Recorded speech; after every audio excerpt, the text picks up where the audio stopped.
slowly, as Pakistan is developing, not just us as Empower, but there'll be other people that after I'm done with college, that I'll still be working on Empower as a nonprofit, and I'll still be helping out in Pakistan. But grandparents, my mother, my aunts, they've all followed their own footsteps, so I want to find a niche for myself. Well, my name is Alisha Junaid. I'm a Pakistani-American. I was born in California, and I visit Pakistan every summer. I'm also a part of the national women's volleyball team for Pakistan, as well as the founder of Empower Sports Academy. So I've been doing sports ever since I was young. I was a swimmer for almost 7-8 years. And after COVID hit, I decided that I wanted to be part of more of a team sport, something that I can collaborate with more people. And I had a couple friends in volleyball.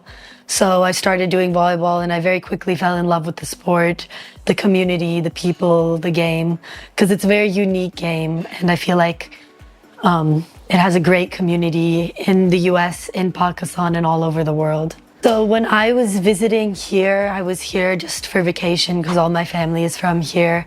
I really wanted to play volleyball. I didn't want to be off training, so I was lucky enough to find a place in Karachi where I met one of the girls who played on the national volleyball team, and she sort of introduced me to some of the coaches from the team, and I did a small little tryout, and it kind of went off from there. So the first time after I trained with the national team, I realized that a lot of these girls are very passionate, very athletic, and they just need more opportunities to grow because they have so much more potential than the opportunities they're provided. So I wanted to start Empower as a way to hopefully give them some more opportunities to let them reach their full potential. And right now we've started with volleyball. We're helping out the national team. But as we grow more, as we build our own facility, I really wanted to expand to all women's sports, women's indoor sports, so that we can really get as many women as possible to play sports, to get educated, and to really learn that there's a lot out there for them. So right now, the women's volleyball team is comprised of a lot of girls from different backgrounds, different places. Some of them are just leaving their villages for the first time that we've helped identify. Some of them have been doing a lot previously, but something we've noticed is that despite what common conceptions there may be about girls and families in Pakistan playing sports, a lot of them have really supportive parents, really supportive fathers, people who are willing to send them as long as they know that there's a safe space for them to play in. And I think that that's really good, that we just need to build on more of these safe spaces, creating places for them to play, because there's a lot of really willing people to do it. So right now, Empower Sports Academy has helped identify a coach from Italy. Her name is Alessandra.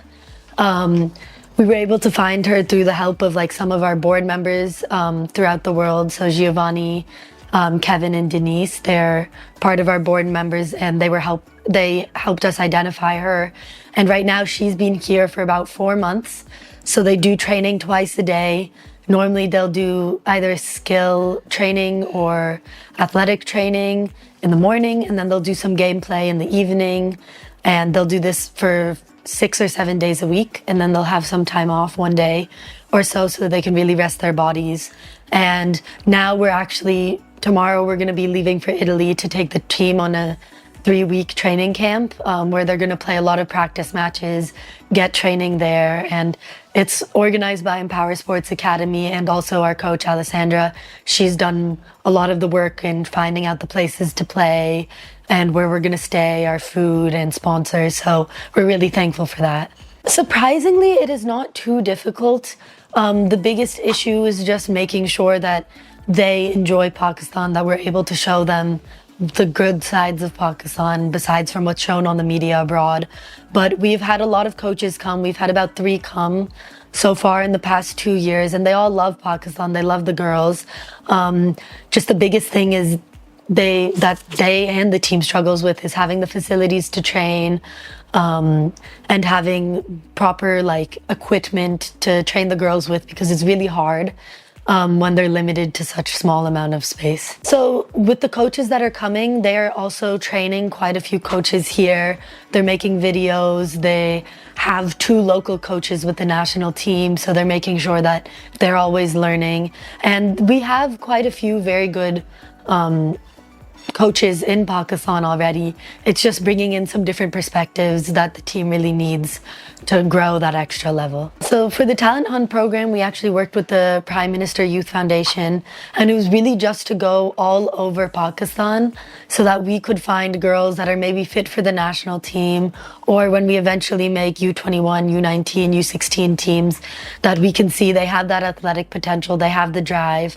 And it was really just a way for us to see more parts of Pakistan than the main cities like Karachi, Lahore, Islamabad, because sometimes it is hard to, you know, go to all these cities throughout Pakistan because there's a lot of people who play volleyball. There's a lot of space in Pakistan. So that was the main objective, was to find girls from all over.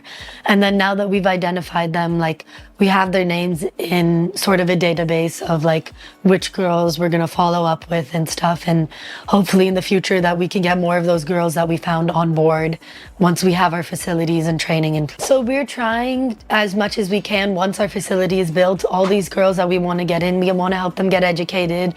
If they want to go play abroad, we want to be able to help support them with it. But right now, just because we don't have the facility and we don't have sort of the manpower to do it, we're focused a little more on the national team. And with the help of our coach, Alisha, we have identified a couple players who are going to go play in European leagues abroad so that they can get some more gameplay experience, some more training practice, and bring a new perspective back into Pakistan when they come back. So the national championship is actually something that happens every year. It's organized by the Volleyball Federation. However, this is the first time that Empower was the one sponsoring it and really organizing the entire event. With our help, we were able to get the record number of teams that have ever participated, which is 10. They're both department and provincial teams that came. We were also able to get sponsors for the first time ever. So if the teams won first, second, third, they were able, they got some prize money, and then there was also money for the players that won Most Valuable Player, Best Hitter, Best Setter awards. So we really wanted to inspire the girls that, you know, that their performance matters, that they're being seen. And we really also wanted this event to show the younger girls, like younger girls in the audience, people who might be inspired to play volleyball, that there's opportunities for them, that we're not just, you know, like, it's not just such a far-fetched idea that you have to do it, but that they really can play volleyball as well if they want to, and it's available to them. So that was another big objective. I think we were able to achieve it. There was a lot of attendees that were not normally there. We were able to get it televised, and it was a pretty successful event overall. So for the national tournament, we were actually able to get HEC, the Higher Education Commission, to help us sponsor the event and help us raise funds as well. And we were also able to get Interwood they were the ones that sponsored the prize money for all the girls, which we're really appreciative of, because we need that type of support from companies, from organizations that want to see women succeed. So I feel that for here, a lot of the women, they have, especially on the team, they have high aspirations of being able to play abroad.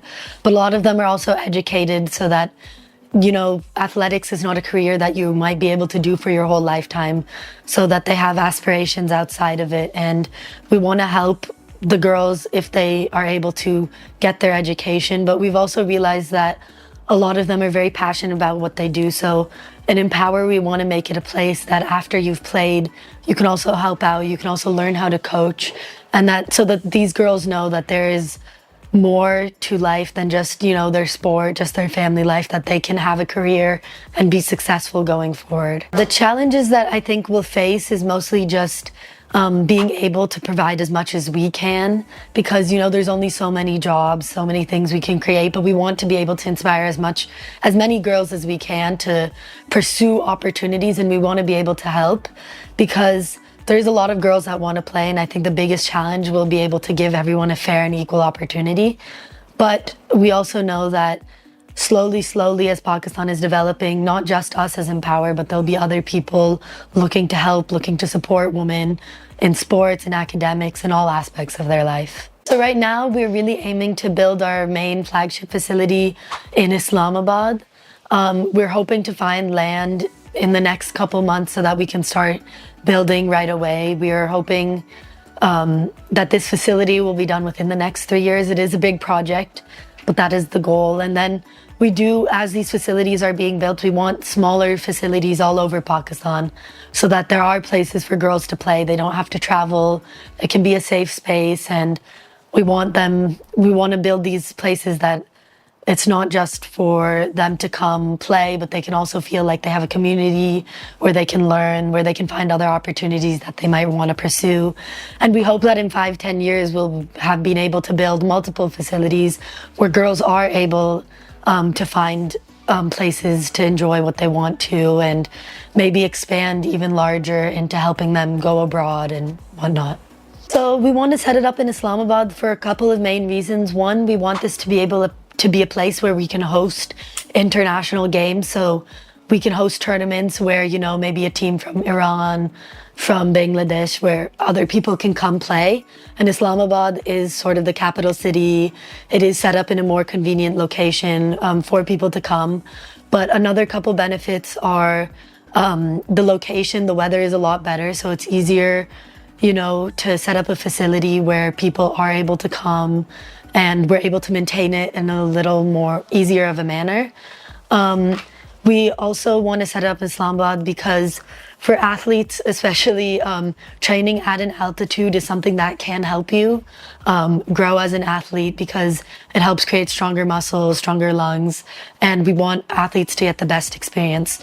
We're also trying as much as we can to find land near the airport so that when we have international coaches, when we have international teams coming, it's in a very convenient location to be able to come and go and sort of experience Pakistan. So in the next 5 or so years, I will be going to college, and I hope that after I'm done with college, that I'll still be working on Empower as a nonprofit, and I'll still be helping out in Pakistan. But I also want to maybe start my own business, and I want to do something that can sort of sustain Empower as a project. I don't want to be reliant on always raising funds from others, but I want to also put my own heart and soul into Empower by raising funds on my own, starting my own company, and hopefully maybe also do something in Pakistan as I go forward. I'm honestly not sure. I have a lot of great female role models in my family, so I have big shoes to fill.